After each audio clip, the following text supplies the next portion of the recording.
अस्सलाम वालेकुम दोस्तों, मेरा नाम डॉक्टर लियसगर है और आज की इस वीडियो में हम डिस्कस करने जा रहे हैं एमसीक्यू ऑफ इलेक्ट्रोस्टैटिक। आज की इस वीडियो में हम इलेक्ट्रोस्टैटिक के एमसीक्यू को हम डिस्कस करने जाएंगे। स्टार्ट में कुछ बेसिक एमसीक्यू होंगे और आहिस्ता आहिस्ता एमसीक्यू का लेवल जो है वो हम इंक्रीज करते जाएंगे। तो जिन जिन बच्चों को लाइव वीडियो की नोटिफिकेशन रिसीव हो गई हो तो वो जल्द से जल्द इस वीडियो का लिंक अपने तमाम दोस्तों तक शेयर कर लें ताकि वो भी आज के इस लाइव सेशन में पार्टिसिपेशन कर सकें। जैसा कि आप जानते हैं कि लाइव वीडियो की नोटिफिकेशन स्टूडेंट तक पहुंचते हुए तकरीबन 1 से 2 मिनट लगता है। तो जिन जिन बच्चों को लाइव वीडियो की नोटिफिकेशन रिसीव हो गई हो तो वो कमेंट सेक्शन में अपना नाम और अपने शहर का नाम जो है वो लाजमी लिखें ताकि हमें इससे आइडिया होता है कि पाकिस्तान के किन किन शहर से हमारे इस लाइव सेशन को सुना जा रहा है। तो आइए सबसे पहले हमारा एमसीक्यू आज का बिल्कुल बुनियादी एमसीक्यू और कूलम्स लॉ से रिलेटेड है। Number, Coulomb's law in free space is mathematically represented by. Coulomb's law जो है वो फ्री स्पेस में कूलम्स लॉ का मैथमेटिकल फॉर्मूला क्या है? 4 ऑप्शन आपके सामने इस वक्त स्क्रीन पर है। ऑप्शन ए बता रहा है F equal to k Q1 Q2 upon r square. Option B F less than Q1 Q2 के r square. F equal to k Q1 Q2 upon r. F equal to k Q1 upon Q2 are square. तो 4 option आपके सामने है, एक option select करना है। इनमें से कूलम्स लॉ का करेक्ट फॉर्मूला कौन सा है वो आपने सेलेक्ट करना है। तो जल्दी से लाइव चैट कमेंट सेक्शन में लिख दें। तो कूलम्स लॉ बहुत ही आसान सवाल, तो इसका करेक्ट आंसर हमारे पास है F equal to k Q1 Q2 upon r square. Next हमारे पास जो है MCQ, if the two charges in Coulomb's law have double distance between them then electric force option A become 2-fold, option B become 4-fold, option C remains the same, option D none of this. इसमें कहा जा रहा है if the two charges in Coulomb law have double distance between them, उनके दरमियान जो फासला है उस डिस्टेंस को अगर हम क्या कर देते हैं, डबल कर देते हैं, then electric force. Electric force के हवाले से हमसे पूछा जा रहा है। 4 ऑप्शन हमारे पास इस वक्त स्क्रीन पर मौजूद हैं और आपने एक ऑप्शन जो है वो क्या करना है, सेलेक्ट करना है। देखते हैं करेक्ट आंसर जो है वो कितनों का आता है। तो if the two charges in Coulomb's law have double distance, अगर हम डिस्टेंस को डबल कर देते हैं, द इलेक्ट्रिक फोर्स क्या हो जाएगी, become 2-fold, become 4-fold, C remain the same, D none of this. जल्दी से क्या आंसर होना चाहिए? तो 2 चार्ज के दरमियान अगर हम फासला जो है डिस्टेंस को डबल करते हैं तो कूलम्स लॉ की जो फोर्स होगी वो क्या हो जाएगी, 4 टाइम्स कम हो जाएगी। क्या हो जाएगी, 4 टाइम कम। तो इसमें ऑप्शन ए में कहा जा रहा है बिकम 2-fold, भाई बढ़ेगी तो नहीं, बिकम 4-fold नहीं। इसमें और हमसे कहा जा रहा है रिमेन द सेम, नहीं, डी नन ऑफ देम। इसका करेक्ट आंसर क्या होगा, none of this is the correct answer, क्योंकि if the two charges in Coulomb law have double distance between them, इनके दरमियान डिस्टेंस को अगर हम डबल कर देंगे तो ये जो इलेक्ट्रोस्टैटिक फोर्स होगी वो 4 टाइम्स क्या हो जाती है, ये 4 टाइम्स इलेक्ट्रोस्टैटिक फोर्स जो होगी वो कम हो जाएगी। तो इनमें से कोई भी ऑप्शन सही नहीं है। इसका करेक्ट आंसर हमारे पास क्या है, D none of this is the correct answer.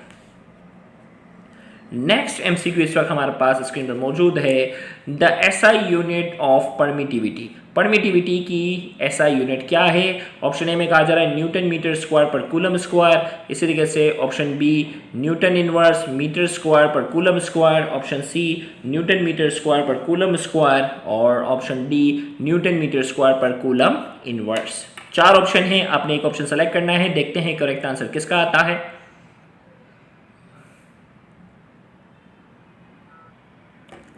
Correct answer आपने बताना है the SI unit of permittivity. Permittivity की एसआई यूनिट क्या है?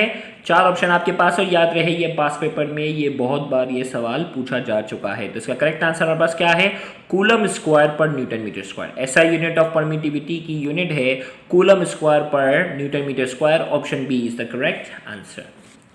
नेक्स्ट एमसीक्यू हमारे पास इस वक्त स्क्रीन पर है, the value of electrical constant of proportionality is. Value of electrical proportionality जो है उसकी बात पूछी जा रही है। Option A 9 exponent 9 newton metre square पर coulomb square. Option B 9 exponent -9 newton metre square पर coulomb square. Option C 9 exponent 10 newton metre square पर coulomb square. Option D 9.85 exponent -12 newton inverse per coulomb -2। तो यहाँ आपके पास 4 option है, आपने एक option select करना है। The value of electrical constant of proportionality. Electrical constant of proportionality की हमसे बात कही जा रही है कि इसकी यूनिट क्या है। 4 ऑप्शन हमारे पास इस वक्त स्क्रीन पर मौजूद है और आपने एक ऑप्शन सेलेक्ट करना है। देखते हैं करेक्ट आंसर कितनों का आता है। The value of electrical constant of proportionality, 4 option आपके पास हैं, तो करेक्ट ऑप्शन में बताने जा रहा हूं। इसका करेक्ट आंसर हमारे पास है 9 एक्सपोनेंट 9 न्यूटन मीटर स्क्वायर पर coulomb square. Option A is the correct answer. Next MCQ हमारे पास है the value of permittivity in free spaces. The value of permittivity in free spaces. Option A 8.85 exponent 12 newton inverse metre -2 coulomb square. Option B 8.85 exponent -10। Option C 8.85 exponent 10। Option D 8.85 exponent -12। तो आपके पास 4 option हैं, आपने एक option select करना है। देखते हैं correct answer कितनों का आता है। The value of permittivity in free spaces, तो करेक्ट आंसर हमारे पास क्या है 8.85 exponent -12 is the correct answer. Option D जो है इसका करेक्ट आंसर है। नेक्स्ट एमसीक्यू इस वक्त आपके सामने स्क्रीन पर है। Coulomb force between 2 point charges. Coulomb force between 2 charges depend upon. Coulomb force जो है ना, 2 पॉइंट चार्ज के दरमियान जो कूलम फोर्स होती है वो किस पर डिपेंड करती है। ऑप्शन ए में कहा जा रहा है magnitude of charges. Option B में कहा जा रहा है distance between them. Option C में कहा जा रहा है medium in which they are located. और ऑप्शन डी में कहा जा रहा है ऑल ऑफ द अबव। तो आपके पास 4 ऑप्शन है, एक ऑप्शन सेलेक्ट करना है। कूलम फोर्स किस पर डिपेंड करता है, तो मैग्नीट्यूड ऑफ चार्जेस पे भी डिपेंड करता है, डिस्टेंस बिटवीन देम पे भी डिपेंड करता है, medium in which they are located, दोनों चार्जेस के दरमियान जो मीडियम है उस पर भी डिपेंड करता है। लिहाजा इसका करेक्ट आंसर हमारे पास है option D all of the above is the correct answer. Next MCQ इस वक्त हमारे पास स्क्रीन पर मौजूद है। The electric field intensity at a point due to a point charge. Option A falls off inversely as a distance, B falls off inversely as the square of distance, C remains unchanged with distance, D increases directly as a square of distance। तो 4 option हमारे पास इस वक्त screen पर मौजूद हैं और आपने एक ऑप्शन जो है वो सेलेक्ट करना है। देखते हैं करेक्ट आंसर कितनों का आता है। तो the electric field intensity at a point charge, electric field intensity की बात हो रही है। Point charge falls off inversely as a distance, falls off inversely as a square of distance, और सी में कहा जा रहा है रिमेन सेम, और डी में कहा जा रहा है इंक्रीजेस डायरेक्टली एक स्क्वायर। तो चारों में से एक ऑप्शन सेलेक्ट करें। जल्दी से मैं इसका आंसर देने जा रहा हूं, इससे पहले तो मैं आंसर बताने जा रहा हूं। इसका करेक्ट आंसर हमारे पास क्या है, B falls off inversely as a square of distance. क्योंकि इलेक्ट्रिक फील्ड इंटेंसिटी का हमारे पास फॉर्मूला ये है, इनवर्स रिलेशन है, डिस्टेंस के मुकाबले में इसका रिलेशन जो होता है वो क्या होता है, इनवर्स रिलेशन होता है। तो करेक्ट आंसर हमारे पास क्या है, B falls off inversely as the square of distance. B is the correct answer. Next MCQ इस वक्त हमारे पास स्क्रीन पर है। The intensity of an electric field at a point is given by the relation. The intensity of an electric field at a point is given by the equation. Option A E equal to F upon Q naught, option B E equal to Q not F, option C E equal to Q naught upon F, option D E equal to F square up Q naught. तो 4 option हमारे पास हैं, एक option आपने जो है वो क्या करना है, सेलेक्ट करना है। देखते हैं करेक्ट आंसर कितने स्टूडेंट का आता है। जल्दी से एक ऑप्शन सेलेक्ट करें। तो करेक्ट आंसर मैं इसका बताने जा रहा हूं, और इसका करेक्ट आंसर हमारे पास क्या है, E equal to F upon Q naught, force पर यूनिट टेस्ट चार्ज। तो ये हमने बाकायदा इलेक्ट्रिक फील्ड इंटेंसिटी के टॉपिक में डिटेल में डिस्कस भी किया हुआ है। तो ऑप्शन ए हमारे पास E equal to F upon Q naught is the correct answer. Next MCQ इस वक्त हमारे पास स्क्रीन पर मौजूद है। The statement the electric force of repulsion or attraction between 2 point charges is directly proportional to the product of the charges and inversely proportional to the square of distance between them refers to। ये statement किस law की है आपने बताना है। Option A में कहा जा रहा है कूलम्स लॉ, ऑप्शन बी में कहा जा रहा है गॉसिस लॉ, ऑप्शन सी में कहा जा रहा है Biot and Savart law, option D में कहा जा रहा है एम्पियर्स लॉ। तो 4 ऑप्शन आपके पास हैं, एक ऑप्शन सेलेक्ट करना है। बहुत ही आसान एमसीक्यू आपके पास, देखते हैं कितनों का करेक्ट आंसर आता है। तो इसका करेक्ट आंसर हमारे पास क्या है, कूलम्स लॉ। ये किसकी स्टेटमेंट है, ये स्टेटमेंट जो है वो कूलम्स लॉ की है। Option A is the correct answer. Next MCQ इस वक्त आपके सामने स्क्रीन पर है। The minimum charge on an object can not be less than. The minimum charge on an object can not be less than, किसी भी object पर जो कम से कम चार्ज जो है वो कितना होगा। Option A 1.6 exponent minus 19 coulomb, option B 3.2 exponent minus 19 coulomb, option D 1 coulomb, option D 4.8 exponent minus 19 coulomb. तो चार ऑप्शन हमारे पास हैं इस वक्त स्क्रीन पर और आपने एक ऑप्शन सेलेक्ट करना है। The minimum charge on an object can not be less than, किसी भी ऑब्जेक्ट पर कम से कम चार्ज जो है वो कितना होता है। तो इसका करेक्ट आंसर हमारे पास है 1.6 एक्सपोनेंट माइनस 19 कूलम। ये मिनिमम चार्ज है जो किसी भी ऑब्जेक्ट पे हो सकता है, इससे कम चार्ज जो है वो पॉसिबल नहीं है। Option A is the correct answer. Next हमारे पास है coulomb force when any material between is placed between two charges. Option A increases, option B decreases, option C remains unchange, option D none of these. तो चार option आपके पास हैं, एक option select करना है। इसमें कहा जा रहा है coulomb force when any material medium is placed between two charges. Coulomb force पे क्या फर्क पड़ेगा जब दो चार्ज के दरमियान कोई मटेरियल मीडियम को हम लेकर आते हैं। ऑप्शन ए में कहा जा रहा है कूलम फोर्स में इजाफा होगा, ऑप्शन बी में कहा जा रहा है डिक्रीजेज होगी, ऑप्शन सी में कहा जा रहा है उस पर कोई फर्क नहीं पड़ेगा, और ऑप्शन डी में कहा जा रहा है कि ये तमाम के तमाम ऑप्शन जो है वो क्या है, रॉन्ग है। आपने एक ऑप्शन सेलेक्ट करना है, देखते हैं करेक्ट आंसर कितनों का आता है। तो इसका करेक्ट आंसर हमारे पास है बी डिक्रीजेस। किसी भी दो चार्ज के दरमियान कोई और मीडियम लेकर आते हैं, फ्री स्पेस या एयर के अलावा कोई और मीडियम लेकर आते हैं, कूलम फोर्स क्या हो जाती है, डिक्रीज हो जाती है। लिहाजा इस एमसीक्यू का जो करेक्ट आंसर हमारे पास है B decreases is the correct answer. Next MCQ हमारे पास इस वक्त स्क्रीन पर मौजूद है। If electric and gravitational force on an electron in a uniform electric field balance each other, then the intensity of electric field will be option A E equal to mg upon q, option B E equal to q upon mg, option C E equal to mg upon q, option D E equal to qg upon m। चार option आपके पास है, एक option आपने जो है वो select करना है। देखते हैं करेक्ट आंसर कितनों का आता है। इसमें कहा जा रहा है if electric and gravitational force on an electron in a uniform electric field balance each other. हमें कहा जा रहा है इलेक्ट्रिक और ग्रेविटेशनल फोर्स जो अप्लाई होती है इलेक्ट्रॉन पर, अगर वो दोनों एक दूसरे को बैलेंस कर जाते हैं तो उस वक्त इंटेंसिटी ऑफ इलेक्ट्रिक फील्ड का फॉर्मूला क्या होगा। उस वक्त इंटेंसिटी ऑफ इलेक्ट्रिक फील्ड का हमारे पास फॉर्मूला क्या होगा। तो करेक्ट आंसर हमारे पास जो है वो दोनों सेम ऑप्शन है, ए और सी सेम है, एम जी अपॉन क्यू। आपको पता है ना इलेक्ट्रिक फील्ड इंटेंसिटी का फॉर्मूला क्या होता है, एफ अपॉन क्यू। तो एफ की जगह क्या आ जाएगा, उसका वजन आ जाएगा, वेट आ जाएगा। तो लिहाजा क्या हमने लिखा है एम जी अपॉन क्यू। तो ए और सी जो है वो क्या है, दोनों सेम ऑप्शन है और आंसर यही है। नेक्स्ट हमारे पास है the force between two charges each charges 1 microcoulomb place 1 metre apart in air will be. हमें कहा जा रहा है भाई दो चार्जेस है ना, दोनों चार्जेस की वैल्यू कितनी बताई जा रही है 1 माइक्रोकूलम प्लेस 1 मीटर अपार्ट, इनके दरमियान फासला कितना है 1 मीटर का। हमें कहा जा रहा है वो फोर्स कितनी होगी। ऑप्शन ए में कहा जा रहा है 9 एक्सपोनेंट 9 न्यूटन, ऑप्शन बी में कहा जा रहा है 9 exponent minus 12 newton, option C में कहा जा रहा है 0, ऑप्शन डी में कहा जा रहा है 9 एक्सपोनेंट माइनस 3 न्यूटन। आपने इसको सॉल्व करना है, पेपर और पेन निकालो, जल्दी से सॉल्व करो, आपके पास पूरे 1 मिनट का टाइम है, फिर मैं इसका सोल्यूशन आपको बताऊंगा कि इसका करेक्ट आंसर क्या है। जल्दी से पेपर और पेन ले लो हाथ में, क्या आंसर आना चाहिए वो बताने जा रहे हैं।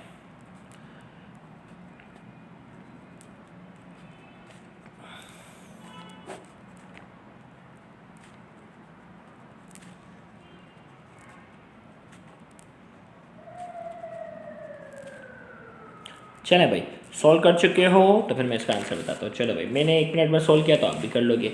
भाई इसका फॉर्मूला था ना F बराबर है के Q1 Q2 upon R square. अब K की वैल्यू क्या है, कूलम कांस्टेंट की 9 एक्सपोनेंट 9, पहला वाला माइक्रो है 1 माइक्रो कूलम का चार्ज है तो मैंने यहाँ लिखा एक्सपोनेंट माइनस 6, दूसरा वाला भी 1 माइक्रो और इनके दरमियान फासला कितना है 1 मीटर। तो 1 के ऊपर क्या आ गया स्क्वायर, 1 का स्क्वायर 1 ही रहेगा तो ये तो हट गया। अब -6 माइनस 12 हो गया और +9 में से -12 अगर करते तो कितना आ जाएगा -3। तो करेक्ट आंसर हमारे पास क्या है, F बराबर है 9 exponent -3 Newton is the correct answer.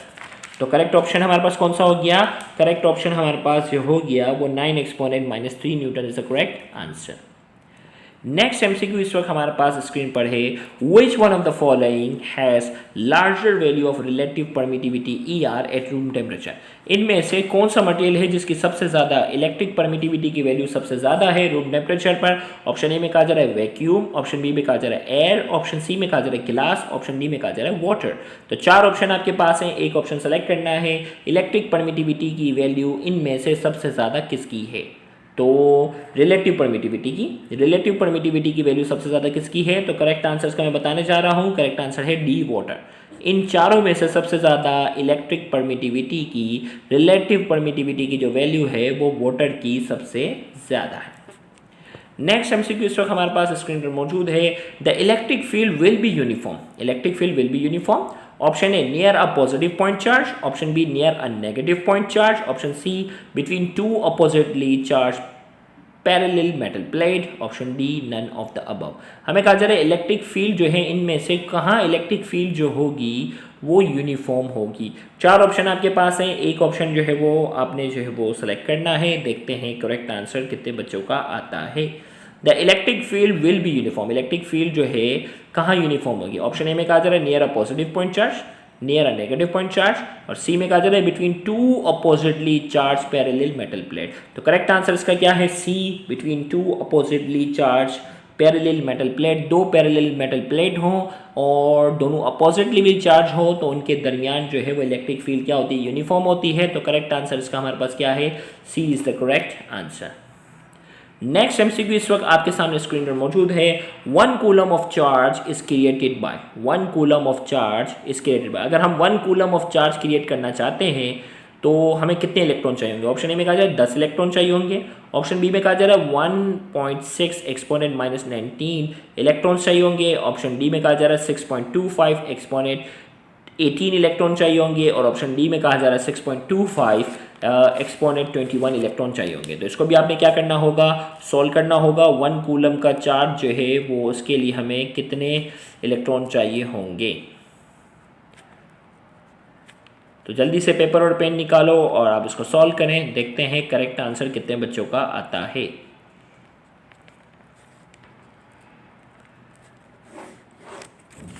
तो इसका सोल्यूशन मैं आपके सामने रखता हूं। भाई कितना चार्ज चाहिए? 1 कूलम ना। तो 1 को हम किससे डिवाइड करेंगे? चार्ज ऑन इलेक्ट्रॉन से। चार्ज जो भी होगा ना, चार्ज को जब हम चार्ज ऑन इलेक्ट्रॉन से क्या करते हैं? डिवाइड करते हैं, तो नंबर ऑफ इलेक्ट्रॉन आ जाते हैं। तो यहाँ चार्ज कितना दिया हुआ है? यहाँ चार्ज हमें दिया हुआ है 1 कूलम। चार्ज कितना दिया हुआ है? 1 कूलम का जो है वो हमारे पास जो है वो यहाँ चार्ज है, और 1 कूलम को हम किससे डिवाइड करेंगे? चार्ज ऑन इलेक्ट्रॉन से क्या करेंगे? डिवाइड करेंगे, तो हमारे पास आंसर आएगा नंबर ऑफ इलेक्ट्रॉन का। तो 1 है, चार्ज ऑन इलेक्ट्रॉन कितना होता है? 1.6 एक्सपोनेंट माइनस 19। तो 1 को मैंने 1.6 से डिवाइड किया, तकरीबन 6 पॉइंट समथिंग ना, रफ 6.25 यहाँ ऑप्शन दिया ना, तो 6 पॉइंट समथिंग आ रहा है, तो 6.25 तो ये सेम है। अभी एक्सपोनेंट जो है 1 को देखो 1.6 से डिवाइड करोगे तो 0.6 आता है, सॉरी एक्सपोनेंट माइनस 19 ऊपर आएगा तो प्लस हो जाएगा। जब इसको आप अरेंज कर लेते हो तो इसको 6.25 बनाया, तो यहाँ एक्सपोनेंट एक क्या करोगे? कम करोगे, 19 से क्या हो जाएगा? 18। तो करेक्ट आंसर क्या आता है? 6.25 एक्सपोनेंट 18 कूलम इलेक्ट्रॉन्स। इतने इलेक्ट्रॉन्स चाहिए होंगे 1 कूलम का चार्ज बनाने के लिए। नेक्स्ट एमसीक्यू इस वक्त हमारे पास स्क्रीन पर मौजूद है, a charge of 0.1 coulomb accelerated through a potential difference of 1000 volt acquires kinetic energy. Option A 200 joule, option B 100 joule, option C 1000 joule, option D 400 joule. तो 4 ऑप्शन हमारे पास इस वक्त जो है वो स्क्रीन पर मौजूद हैं। आपने एक ऑप्शन जो है वो सेलेक्ट करना है। जल्दी से पेपर और पेन निकालो, देखते हैं करेक्ट आंसर कितनों का आता है।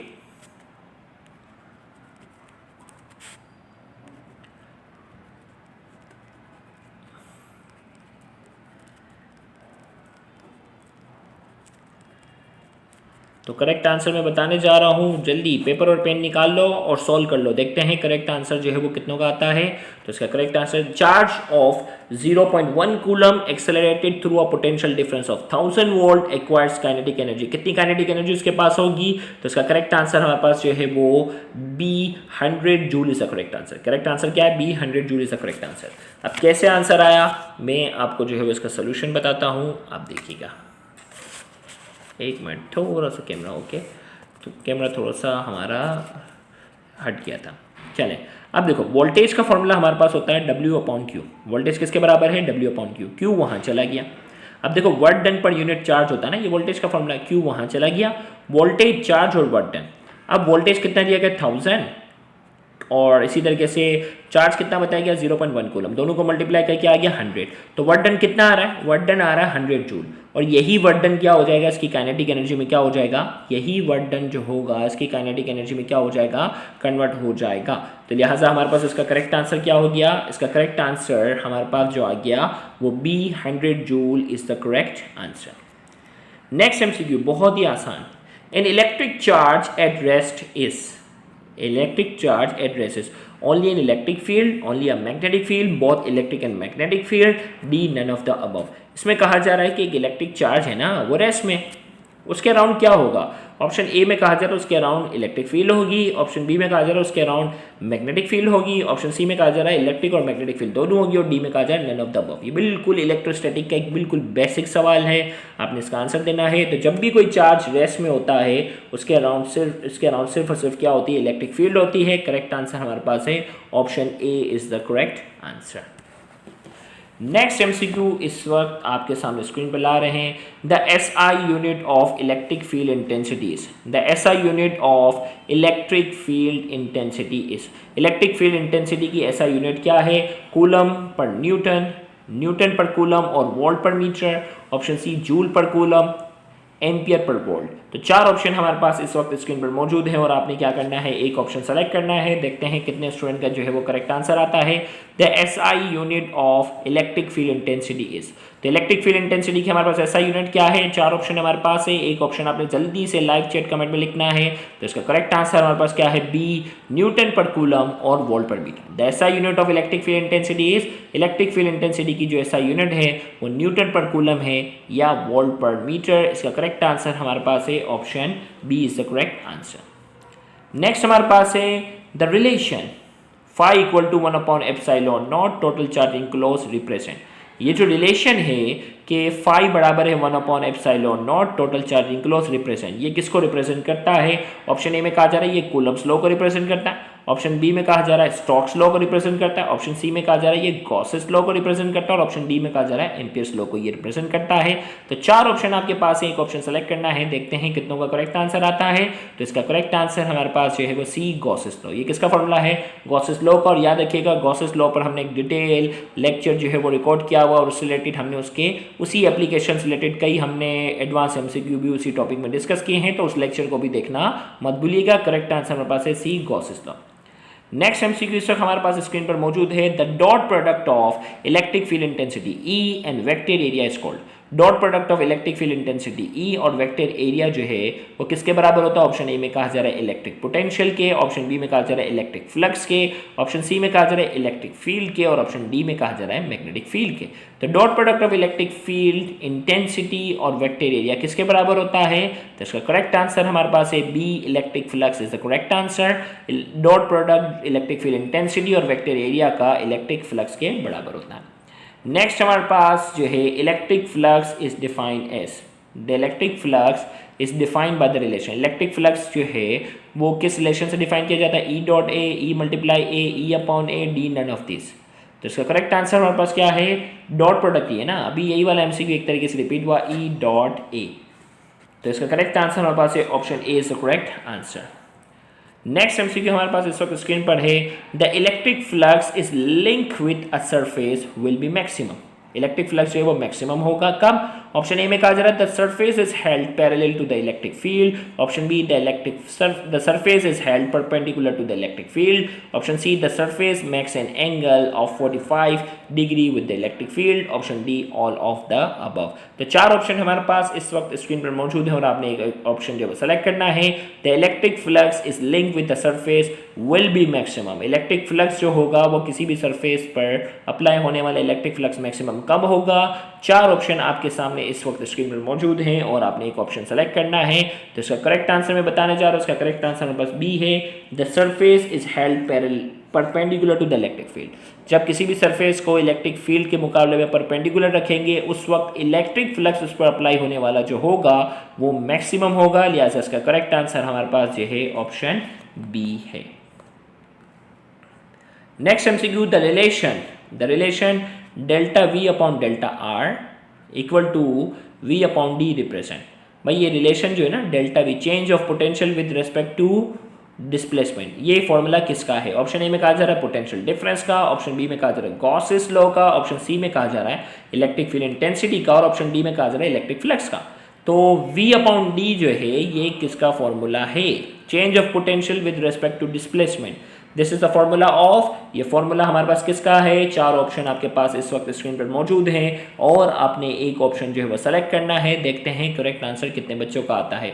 ऑप्शन ए में कहा जा रहा है पोटेंशियल डिफरेंस, ऑप्शन बी में कहा जा रहा है गॉसेस लॉ, ऑप्शन सी में कहा जा रहा है इलेक्ट्रिक फील्ड इंटेंसिटी, और ऑप्शन डी में कहा जा रहा है इलेक्ट्रिक फ्लक्स। तो चारों में से इसका करेक्ट आंसर क्या है? इसका करेक्ट आंसर हमारे पास है C, electric field intensity is the correct answer. Correct answer क्या है इसका? C, electric field intensity is the correct answer. Next MCQ इस वक्त हमारे पास स्क्रीन में मौजूद है, the electric flux from a close surface. Electric flux from a close surface, close surface पर अप्लाई होने वाला जो इलेक्ट्रिक फ्लक्स होता है वो किस पर डिपेंड करता है? ऑप्शन ए में कहा जा रहा है is independent of the shape of the surface, surface की शेप पर डिपेंड नहीं करता। बी में कहा जा रहा है depends on the charge enclose by the surface, कितना चार्ज उसमें इनक्लोज है। सी में कहा जा रहा है बोथ ए एंड बी, दोनों पे डिपेंड करता है, और डी में कहा जा रहा है नन ऑफ द अबव। तो चार ऑप्शन हमारे पास इस वक्त स्क्रीन पर मौजूद है और आपने एक ऑप्शन सेलेक्ट करना है, the electric flux from a close surface, the electric flux from a close surface. तो चार ऑप्शन हमारे पास है, एक ऑप्शन सेलेक्ट करना है। तो इसका करेक्ट आंसर हमारे पास क्या है? C, both A and B. वो शेप पर इंडिपेंडेंट होता है और कितना चार्ज उसके अंदर इंक्लोज है उस पर डिपेंड होता है। इसका करेक्ट आंसर हमारे पास है C, both A and B. Next MCQ हमारे पास है, a close surface contain two equal and opposite charges, the net electric flux from the surface will be. Option A negative, option B positive, option C infinite, और option D में कहा जा रहा है zero. तो चार ऑप्शन हमारे पास इस वक्त स्क्रीन पर मौजूद है और आपने एक ऑप्शन सेलेक्ट करना है। इसमें कहा जा रहा है close surface contain two equal and opposite charges. एक क्लोज सरफेस है जिसमें दो इक्वल और अपोजिट चार्जेस हैं। The net electric flux from the surface, और सरफेस पर अप्लाई होने वाला जो नेट इलेक्ट्रिक फ्लक्स होगा वो किसके बराबर होगा? ऑप्शन ए में कहा जा रहा है वो नेट इलेक्ट्रिक फ्लक्स नेगेटिव होगा, पॉजिटिव होगा, इनफाइनाइट होगा, या डी जीरो होगा। चार ऑप्शन हमारे पास इस वक्त स्क्रीन पर मौजूद हैं और आपने एक ऑप्शन सेलेक्ट करना है। देखते हैं करेक्ट आंसर जो है वो कितने स्टूडेंट का आता है। तो इस यहाँ हमारे पास तो करेक्ट आंसर हमारे पास जो है इस एमसीक्यू का क्या है? D zero is the correct answer, क्योंकि दो इक्वल और अपोजिट चार्जेस हैं ना, दो इक्वल और अपोजिट चार्जेस हैं, दोनों एक दूसरे की इलेक्ट्रिक फील्ड को क्या कर देंगे? कैंसिल आउट कर देंगे, और नेट इलेक्ट्रिक फ्लक्स जो सरफेस पर अप्लाई हो रहा होगा वो किसके बराबर होगा? जीरो के बराबर होगा। लिहाजा इस एमसीक्यू का करेक्ट आंसर हमारे पास जो है वो D zero is the correct answer. तो यहाँ जाकर हमारा आज का ये लाइव सेशन जो है वो मुकम्मल हुआ। अगर आप हमारे रजिस्टर्ड ग्रुप में शामिल नहीं हैं तो मैं उन बच्चों को स्पेशली जो एंट्री टेस्ट की तैयारी कर रहे हैं उनको मैं सजेशन दूंगा कि हमारे रजिस्टर्ड ग्रुप का हिस्सा लाजमी बने, क्योंकि रजिस्टर्ड ग्रुप में आने का फ़ायदा ये होगा कि आप हमारे तमाम लेक्चर्स जो हैं ऑनलाइन वो एक्सेस कर सकेंगे, और साथ ही साथ पिछले 3 सालों से हम जितने भी MCQ डिस्कस कर रहे हैं वो तमाम MCQ की एक्सप्लेनेशन भी आपको मिलेगी। साथ ही साथ वीकली ऑनलाइन टेस्ट में भी आप पार्टिसिपेट कर सकेंगे। याद रहे आपको इतने ज़्यादा MCQ की एक्सप्लेनेशन मिलेगी जो किसी भी फिजिकल क्लासेस में हज़ारों रुपए पे करने के बाद भी आप हासिल नहीं कर सकेंगे, क्योंकि पिछले 3 सालों से हमने हज़ारों की तादाद में जो MCQ एक्सप्लेन किए हैं एंट्री टेस्ट के लिहाज से बहुत बहुत बहुत ज़्यादा अहमियत रखते हैं, तो उन तमाम MCQ को आप हासिल कर सकेंगे। तो इसलिए मैं सजेशन दूंगा, अगर आप एंट्री टेस्ट में बहुत बहुत अच्छा स्कोर करना चाहते हैं तो लाजमी रजिस्टर्ड ग्रुप का हिस्सा भी बनिएगा। Thank you very much. अल्लाह हाफिज़।